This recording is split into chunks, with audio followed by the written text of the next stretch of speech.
तो अब एक काम करते हैं। पहले हम लोग जो है इसको असल में देखो, ये जो था हमारा, राइट, ये हमारा एक समस्या थी कि क्या समस्या थी। अपाचे हमने लगा देख लिया, पीएचपी देख लिया, माईस्क्ल देख लिया, और ये हमारे जो ब्राउज़र या कंप्यूटर जो है जहाँ से हम वेबसाइट पर जाके देखने जा रहे हैं। तो सर्वर हमारा क्या है, 24 या 28 है, ये नहीं है। देखिए ये 24, हाँ ये वाला है 14,045 है, और नहीं तो फिर 14,046 है ना, 28 है, 24 है ना। तो ये हमारा जो ब्राउज़र है, ये देखिए हमारा जो ब्राउज़र है ये हमारा यहाँ पर है फ़ोन में या लैपटॉप में, ठीक। और सर्वर जो है ये हमारा यहाँ पर चल रहा है। तो अभी मैं सर्वर कहाँ दिखा, सर्वर हमारा ये चल रहा है लिनक्स पे, ठीक, ये लिनक्स पे दोनों चल रहे हैं। और यूज़र एजेंट जो यूज़र है वो ब्राउज़र से आ रहा है, ठीक। तो ये थोड़ा सा इसको बीच बीच में ध्यान रखना जरूरी है कि हमारा चित्र, हमारा जो काम चलता है वो कैसे चलता है। ये वेबसाइट है और यहाँ पे यूज़र हो। अभी क्या हो रहा है कि मैं आपको अपने सिस्टम से, डेस्कटॉप से, लैपटॉप से इस पे सर्वर पे जा रहा हूँ और फिर दिखाता हूँ कि वेबसाइट कैसी चलती है, वेब सर्वर कैसे दिखाता है, क्या चलता है ना। देखिए हमारा चिप बदला हुआ है ना। तो एक तो ये चीज़ हो गई। अब हमें समझना ये है कि ये अपाचे की सेटिंग में बाकी क्या क्या। तो ज़रा मैं एक एक चीज़ें करके दिखाता हूँ आपको, है ना। तो चलो ऊपर वाले में ही चलते हैं, ठीक। बल्कि ऐसा करते हैं, इसको थोड़ा, अभी तो दूसरे की ज़रूरत है नहीं, तो एक को बंद कर देते हैं और एक को, इसी को थोड़ा बड़ा खोल लेते हैं ताकि अच्छे से दिखे, है ना। और इसमें जाके क्लियर कर देते हैं, ठीक। अब मैं आपको यहाँ पर ये जो var www.html डायरेक्टरी थी, यहाँ पर रहता है वो फाइलें जो कि वेब सर्वर दिखाने वाला है। पर वेब सर्वर की खुद का माल मत्ता कहाँ है, उसकी कन्फिगरेशन कहाँ पर है। तो उसकी कन्फिगरेशन होती है cd/c apache, देखिए 2 है ना ये डायरेक्टरी, इसमें होती है। अगर इसको मैं खोलता हूँ तो देखिए इसमें कई सारी चीज़ें दिख रही हैं आपको। अगर आप इसको देखने जाएंगे तो यहाँ पर मैं एक दूसरे तरीके से पहले इससे भी दिखाता हूँ आपको।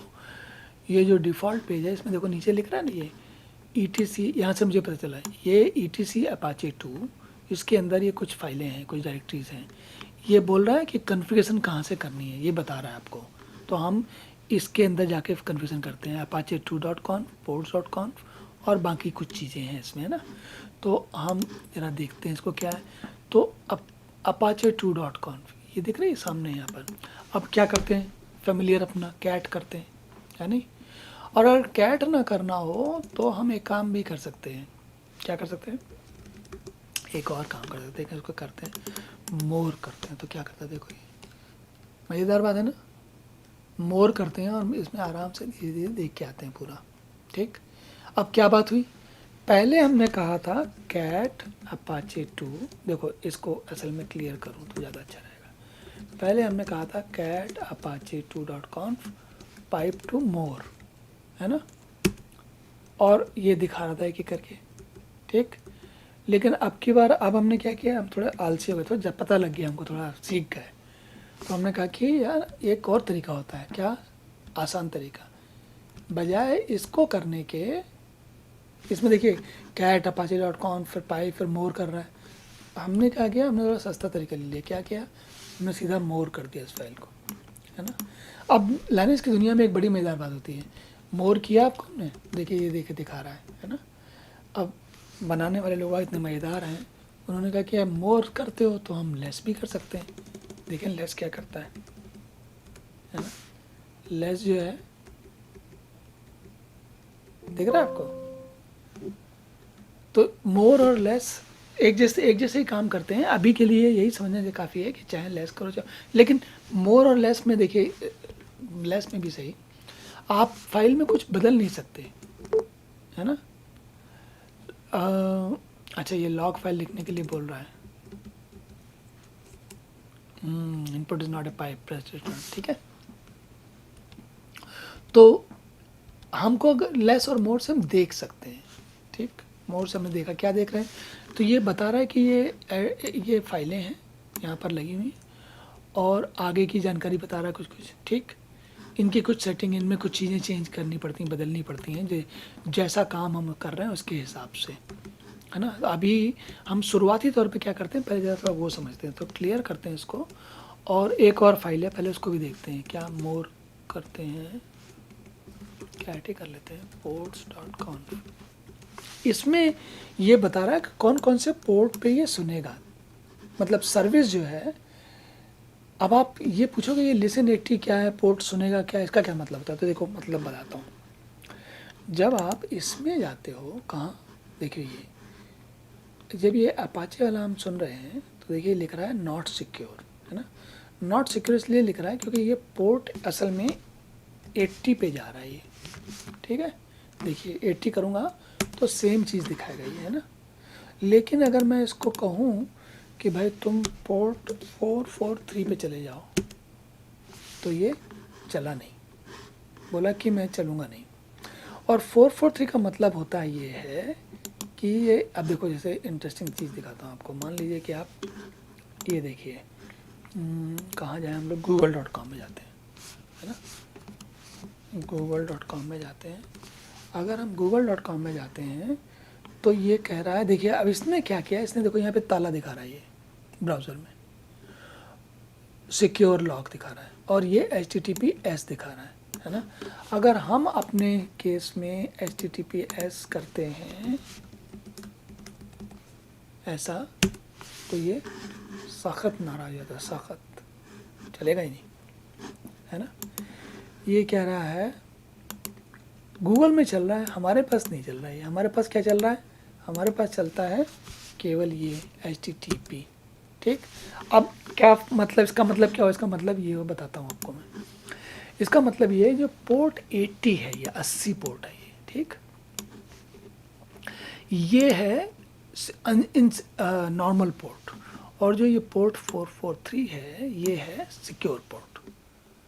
तो अभी हमारा ये सिस्टम 80 और 443 दोनों के लिए तैयार है सुनने को, पर 80 की कन्फिगरेशन हुई है लेकिन 443 की नहीं है, ठीक। कैसे पता लगा कि 80 की है, 443 की नहीं है, तो मैं एक और कमांड का प्रयोग करता हूँ। देखिए netstat -an पाइप और ग्रेप की तो ज़िंदगी हमारी है, ठीक। तो कहता हूँ 80, ठीक। अब आप देखिए आया ये 80 दिखा रहा है, 80 पे ये देखिए 80 है, ये 192 1 28 80, इस पे ये लिसन कर रहा है, सुन रहा है ये पोर्ट 80 पे, ठीक। और ये एस्टेब्लिश भी, एस्टेब्लिश पता क्या है, ये हमारा जो सेशन चल रहा है ना, ये वाला, इसी को बोल रहा है वो।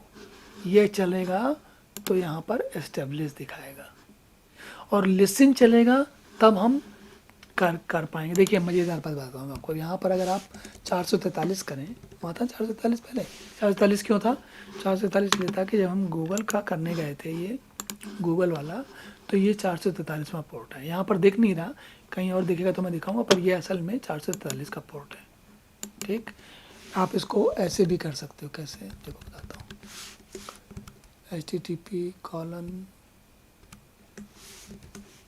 ऐसे करो, देखा आपने, तो 443 किया मैंने, वो गायब हो गया, ये अपने आप वापस ये HTTPS लेके आ गया, ठीक। तो कुल मिला के ये देखिए, अब ये 80 पे सुन रहा था, 43 पे देखें क्या कहता है ये, 43 में इसको कुछ नहीं मिला। ये एक कमांड होती है netstat, जो कि कई जगह पे बहुत काम आती है।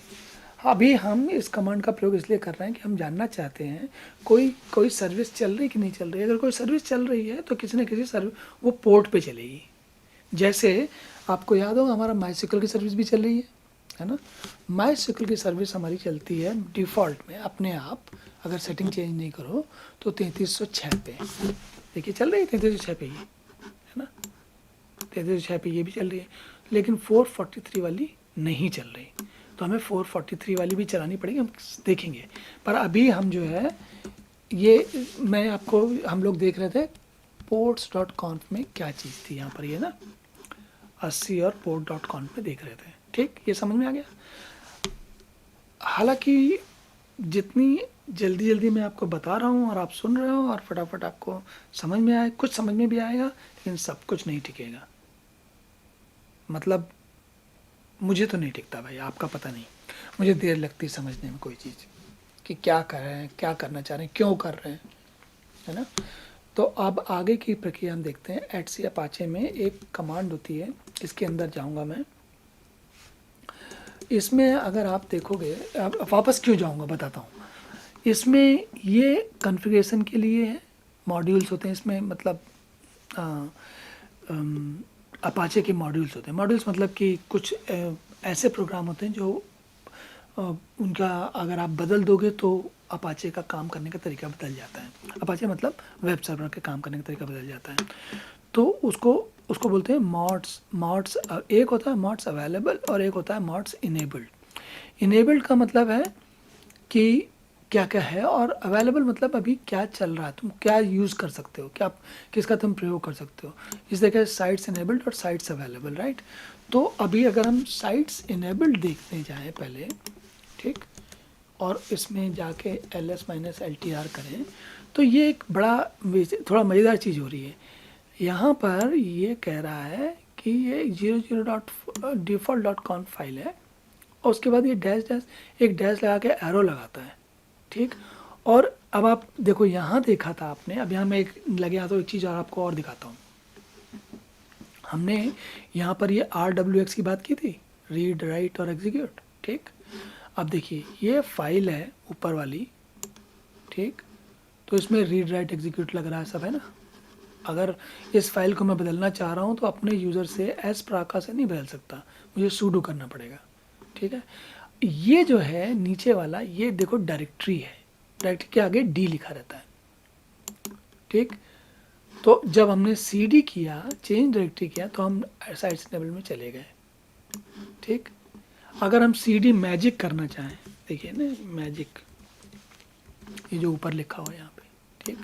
अगर cd मैजिक करना चाहें, देखिए क्या कहता है, कहता है नो सच फाइल और डायरेक्टरी। कहता है डायरेक्टरी कोई ऐसी नहीं है आपके पास, फाइल हो सकती है पर फाइल में आप cd नहीं कर सकते। cd मतलब चेंज डायरेक्टरी, चेंज डायरेक्टरी कर सकते हैं, चेंज फाइल थोड़ी कर सकते हैं, ठीक।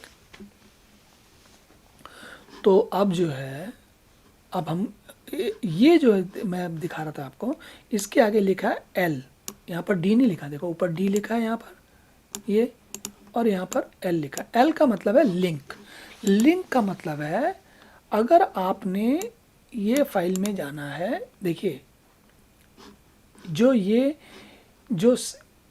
अभी हम किस डायरेक्टरी में, इनेबल्ड डायरेक्टरी में, साइट्स इनेबल्ड डायरेक्टरी में, ठीक है ना।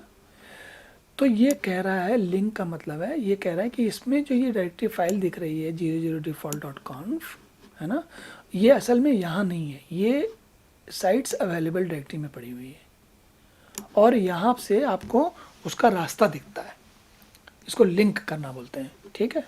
तो आप अगर हम जैसे उदाहरण के लिए अगर हम उसमें जाएं, अब देखिए यहाँ उस डायरेक्टरी में जाने के लिए हम क्या करेंगे, 2 डॉट करके एक डायरेक्टरी नीचे उतरेंगे और फिर बदलेंगे, क्या बदलेंगे, साइट्स अवेलेबल, ठीक है। तो अगर अब देखिए cd डॉट फॉरवर्ड स्लैश, मतलब cd डॉट किया तो ये नीचे आ गया, कैसे आ गया मैं बताता हूँ। देखिए cd डॉट करता हूँ तो एक लेवल नीचे आ गया, अभी तक साइट्स इनेबल्ड में था, अब ये अपाचे में आ गया। अब अगर हम चाहें तो हम वापस ls-ltr कर सकते हैं, हमें साइट्स अवेलेबल दिख जाता है यहाँ पर, ठीक। लेकिन अगर हम दोबारा वही करते हैं, पहले ज़रा इसको समझ लें थोड़ा सा।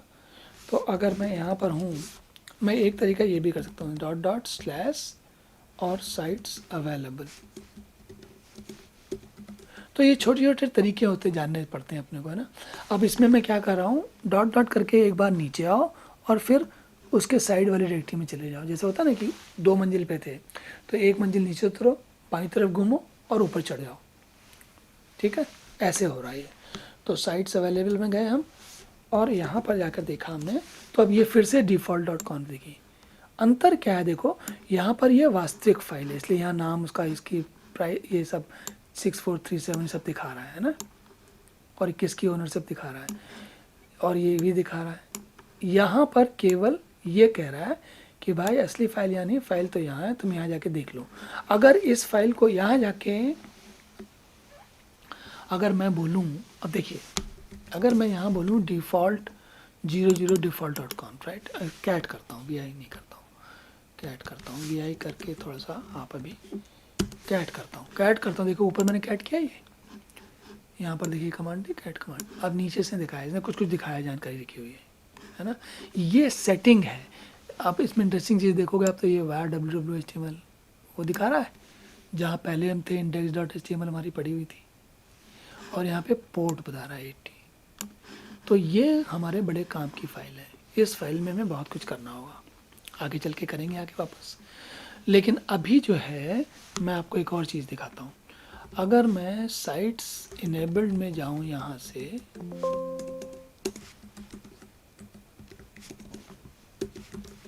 है ना, और यहाँ जाके बोलूँ 00 default.com, ठीक, तो ये फाइल खुलता है, ठीक। लेकिन ये वही फाइल है जो वहाँ थी। कैसा मतलब, ये कि यहाँ पे अगर आप vi कहते तो ये असल में साइट्स अवेलेबल वाली डायरेक्टरी में जाता और इस फाइल के साथ छेड़खानी करता, जो कि हमें करनी है, ठीक। तो अपाचे की साइट्स अवेलेबल वाली फाइल हो गई। अपाचे में कुछ और फाइलें भी हैं, लेकिन हम आगे समझेंगे इनको, कि इनके बाद आगे और समझेंगे कि इनमें और क्या क्या है।